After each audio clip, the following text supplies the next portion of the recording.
Go ahead, mention the name. So, meron po Para maging petay rito. So may nakakarating po report sa amin na kasi po may mga nag-a-apply sa amin from other TNCs na pumupunta ng Movit, gusto mag-apply. So meron pong nakikita namin, sinasabi namin hindi po pwede itong tanggapin namin dahil po naka-non-pro kayo. So ang sabi po sa kanila, ina-allow naman kami dito sa isang TNC, but sa inyo Anong pangalan ng isang TNC? Angkas po, Angkas. Oh, okay. Angkas. Oh. Thank you for telling me that. We're going to evaluate now all the applicants. And if we found out that there is one non-pro rider of a TNC that was accredited, we will ask the TNC to show cause and explain bakit siya nag-accredit ng isang driver which is not a professional. It is the lookout of the TNC. Tao nila yan, sir. Mr. Jacinto, para kumuha ka ng bato, pinukpok mo sa ulo mo. Mr. Chair, we are proud to say na lahat po ng aming riders ay naka-pro license po. And po, normally nagsasubmit kami on a monthly basis. Pero po siguro ngayon isasubmit namin ulit yung mga na-replace namin ng mga drivers and riders. Mr. Dapat. Chair, Go to TFRB. may be recognized again. In short, wala. Which means then you will have to be reprimanded for this. And we will have to issue you a show cause order.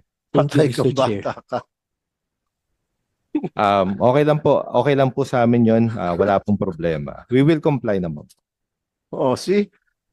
Man of the hour, Attorney Teofilo Guadis ng LTFRB. Dalawa na rin kanina, suspension ngayon. Ano? Show cause order. Mr. Chair, the other one is I'm for starting to like you, Attorney Guadis.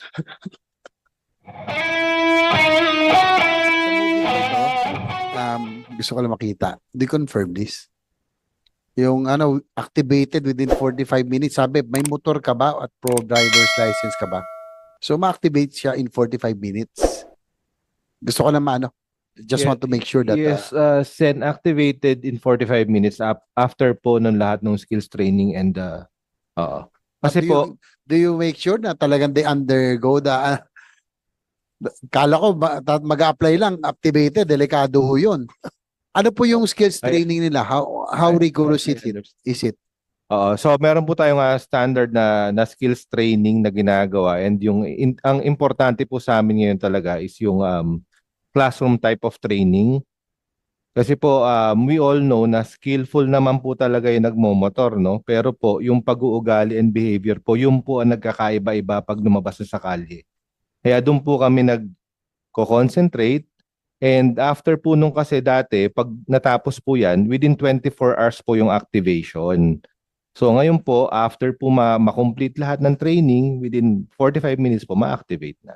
So after training pala ito, hindi. Kasi nagulat ako, akala ko instant delikado yun. 45 minutes after completion of training. Very particular kami kasi, Mr. Chair, if we will grant indeed the final framework and law so that the motorcycle utility vehicles and taxis will have a basis, kailangan masiguro natin na talagang they adhere to the highest standards of safety, no? Kaya yun po, sinisiguro. Pasensya na kung inaano natin to, but bago natin i-grant ito, we have to make sure that the safety of commuters, of the riding public, dapat yun ang priority natin. Thank you, Mr. Chair. Mr. Chair, may I be recognized? Yes, Attorney Guadis. In line with the question of Senator Hercito with regards to MOVID, recruiting additional members, because insofar as the LTFRB is concerned, we have stopped the recruitment of additional members for the TNC because the authority of the TWG expired when we submitted our report at the Committee on Transportation of both the House and the Senate. So as of this time, bawal ho munang mag-hire ng additional riders to any of the TNC companies except for the allotment given to them, which is 2,000 for the new ones. So may we know by what authority is MOVID hiring new riders? Kasi tinigil na po namin. Go ahead, answer. Yes, Mr. Chair. It's for the replacement po ng mga nag-churn natin ng mga drivers. So hindi naman po kasi pag meron tayong hinire na 10,000 or 5,000, nasa platform po sila. So meron po kasi diyan na lumipat na ng trabaho o lumipat na ng platform. Meron din po kasi nag-improve yung buhay from MC Taxi, naging grab car driver na I rin. understand, Mr. Jacinto. I know where you're coming from. Pero yung ba ay pinaalam nyo sa LTFRB before doing so, any move of hiring? Kasi meron ng ban na hindi na pwedeng mag-hire. So, dapat nagsasubmit kayo ng mga data sa LTFRB. Ito yung nawalan kami ng 100 na driver dahil nag-move up na sila or because sila ay nag-OFW na, etc. etc. Papalitan namin ng 100. Ito, wala bang ganong klaseng proper communication or coordination with the LTFRB? Before po, normally nagsasubmit kami on a monthly basis. Pero po siguro ngayon isasubmit namin ulit yung mga na-replace namin ng mga drivers and riders. Mr. Dapat. Chair, Go ahead, LTFRB. may be recognized again. In short, wala. Which means then you will have to be reprimanded for this. And we will have to issue you a show cause order. Thank you, Patay Mr. kang Chair. bata ka. Okay lang po sa amin yun. Wala pong problema. We will comply naman. Oh, see? Man of the hour, Attorney Teofilo Guadis ng LTFRB. Dalawa na rin ko, nina, suspension ngayon. Ano? Show cause order. Mr. Chair, the other one is I'm for starting to like you, Attorney Guadis. Direct to the point, though. Okay. So, sige, continue. Sorry, Attorney Guadis, for interrupting. Mr. Chair, first one is possible suspension for Grab for violation of the PNC rule on the surge fee. The second one is probably with Move It. This time because of their failure to notify the LTFRB on their attempt to change the number of the riders or increase the number of riders. In all of these activities, we should be notified because we are the regulators. And being left out in the dark doesn't speak well of them and may probably be a ground for their suspension. Mhm. Okay. Ay, bumilib na ako sa iyo. Eh, baka naman hanggang dakdak lang yan. You should walk the talk. Mr. Chair, we will give you the results of our investigation in 1 week. Attaboy. Your That's my Honor. man. Your Thank you. Honor. Thank you. Mr. Yes, Chair, if I may. Ay, sino? O sige. Kasi ano mo na, DOTR. Thank you, Mr. Chair. Ito siguro from DOTR po, no? I'd like to take off from the statement of Senator J.B. Ejercito and then dito po sa committee. I'm very concerned po yung sa sinabi niyo about bullying. And then obviously po, marami po tayong mga sasakyan, different modes of transportation. And I'd like to take off from the statement. I think we plan to have a program from DOTR and it'll be titled Share the Road. Kasi sa nakikita ko po, marami pong interesadong gumamit sa daanan. Because I think lahat po tayo may interest na magsilbi sa ating mananakay in different modes. And I think with that intention, which I think lahat naman tayo po fair at maayos ang intention, ngunit isa lang ang daanan, and sabi nga ni Senator JB, mahirap po yung ganong bullying, siguro we could start a program on the part of DOTR that we share the road sa lahat at we try and we should live together para po hindi na mangyari yung ganong klaseng experience, but also with the objective of giving our commuters the choices po. Yun lang po, gusto ko po lang mai-share from that statement. Thank you po. Mr. Chair, if I may. Kanina nauna si Mr. Wayne Jacinto. You raised your hand. Yes, Mr. Chair. Sasubmit po kami sa LTFRB po sa kagustuhan din ng TWG to comply po dun sa mga gusto nila mangyari. However, Mr. Chair, sana po ay mabigyan din pansin yung amin din dinudunog na sana po lahat po ng tumatakbo sa MC Taxi especially sana po naka-pro license. Kasi meron pong naka-non-pro na nakakapagpatakbo po sa MC Taxi, number 1. Number 2, yung area specified po sa amin is Metro Manila, Cebu, and CDO. Hindi ko po alam kung bakit merong ibang MC Taxi na lumalabas po dun sa area of coverage po na stated po dun sa guidelines. Yun lang po. Maraming salamat. Okay. So motorcycle taxi riders nakakapagmaneho, pinapayagan na non-prof ang lisensya. That shouldn't happen. Mr. Chair, may I be recognized on that issue? It's a primordial requirement na pag in-accredit mo ang isang driver for a public utility vehicle, dapat professional ang driver's license mo. And that is up to the TNC to first inspect. Dahil sila po, rider po nila yon. But thank you for telling me that. We're going to evaluate now all the applicants. And if we found out that there is one non-pro rider of a TNC that was accredited, we will ask the TNC to show cause and explain bakit siya nag-accredit ng isang driver which is not a professional. It is the lookout of the TNC. Tao nila yan, sir. Mr. Jacinto, parang kumuha ka ng bato, pinukpok mo sa ulo mo. Mr. Chair, we are proud to say na lahat po ng aming riders ay naka-pro license po. And if ever po, naka-non-pro po ang rider, lalong-lalo na po yung mga nasa habal-habal na sector. Refer mo na, Meron po kasi nakakarating sa aking balita, other TNCs po, hindi... mention mo yung pangalan. Go ahead. Go ahead, mention the name. So, meron po nakakarating... Sige, para maging peta rito. So may nakakarating po report sa amin na kasi po may mga nag-a-apply sa amin from other TNCs na pumupunta ng Movit, gusto mag-apply. So meron pong nakikita namin, sinasabi namin hindi po pwede itong tanggapin namin dahil po naka-non-pro kayo. So ang sabi po sa kanila, ina-allow naman kami dito sa isang TNC, but sa inyo Anong ang pangalan ng isang TNC? Angkas po, Angkas. Oh, okay. Angkas. Oh, angkas. Paano yan? Inaalaw pala ninyo. Boss, Mr. Chairman, gloves off na po ba?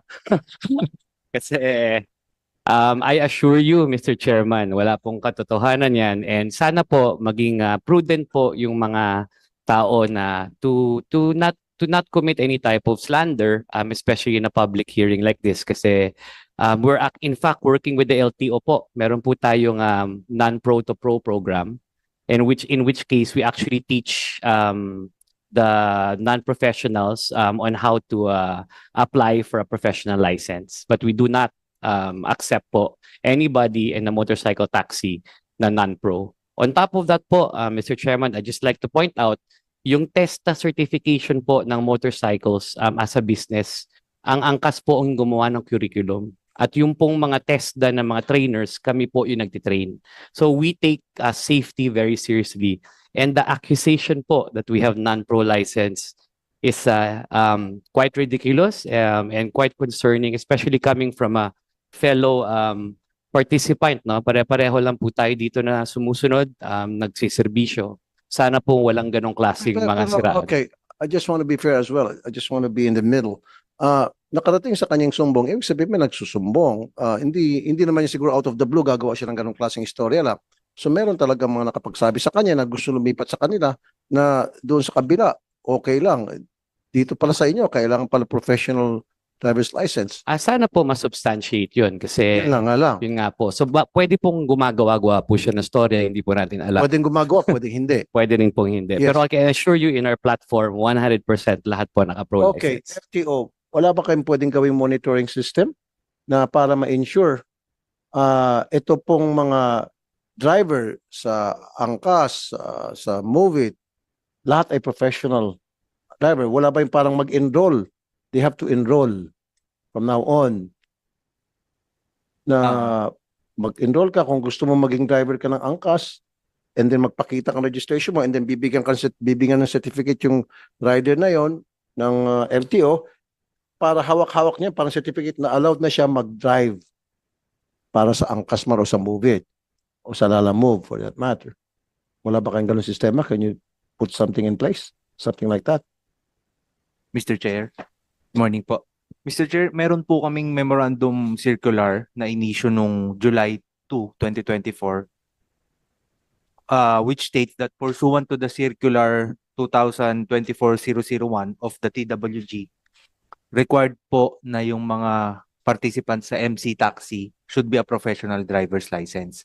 Yung pong pag-convert ng non-pro to professional, meron na po tayong proseso na in place po dyan at kailangan po nilang dumaan ulit sa training which nabanggit po ni Mr. Royeca. Nakipag-coordinate po sila sa amin para po yung mga ibang riders po nila or mga nag-a-apply pa lang is matulungan po natin na mag-professional po. Yun nga po yung sinasabi ko. So, there you go. So, i-require nyo po lahat ng nasa MC, kapag yung driver nila or yung applicant nila para maging rider nila nag-a-apply, isang step doon ay pumunta sa LTO, mag-register.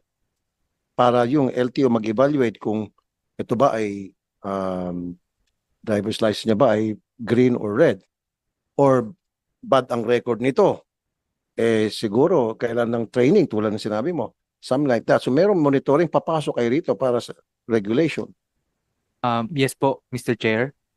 May sumulat po kami sa LTFRB kay Chairman Guadis asking for the list of drivers po Good. ng bawat TNC. In fact, pati po yung vehicle, ano po yung mga kasali dahil kasama po dun sa MCing nabanggit ko, bukod sa dapat professional driver's license po, may plaka po dapat po yung TNC.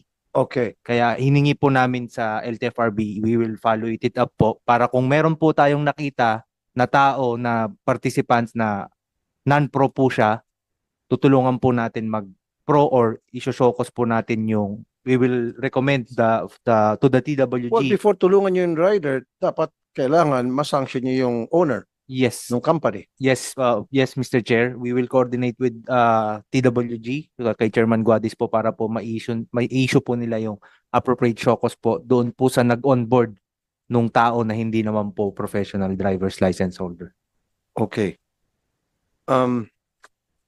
Sige. Meron ka pang gustong idagdag, ano? Mr. Jacinto? Wala na po, Mr. Chair. Okay na po ako. Ikaw, Mr. Yeka, gusto mong gumanti? Hindi na po. Pero Mr. Chair, may I lang Yes, sir. make a sir. manifestation. Ano po, Mr. Chair, I think napakaganda po ng hearing na to.